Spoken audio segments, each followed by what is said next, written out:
According to the International Association for the Study of Pain, IASP, pain is defined as an unpleasant sensory and emotional experience, I want to emphasize that, associated with actual or potential tissue damage or described in terms of such damage.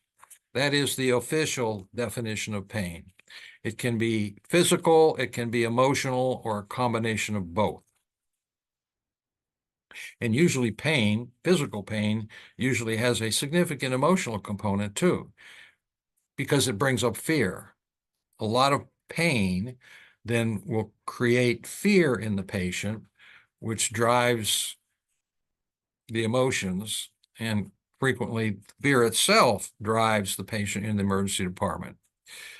So what happened was I chose this topic because just a couple days ago, I had two patients within a span of 3 hours in my clinic that came in with histories of going to the emergency department with the intent of having the emergency room solve their acute pain associated with TMD.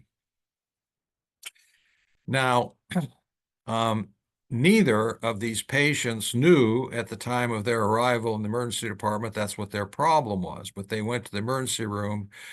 They did not know that what was causing the pain, but they knew they had significant pain. So two separate patients within one clinic 3-hour period got me to thinking about, I need to talk a little bit about what really goes on in emergency rooms with patients who present with symptoms associated with TMD, whether or not the patient knows that the symptoms are created by TMD, they've had previous diagnosis or experience, or they've had no previous diagnosis or experience.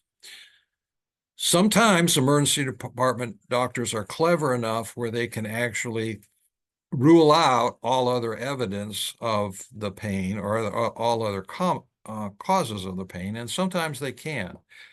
But the point is that the emergency room doctors basically have no idea the mechanisms of what cause TMD, and that the best that they can do, the very best that they can do, and I emphasize the very best that they can do, is prescribe pain-relieving drugs.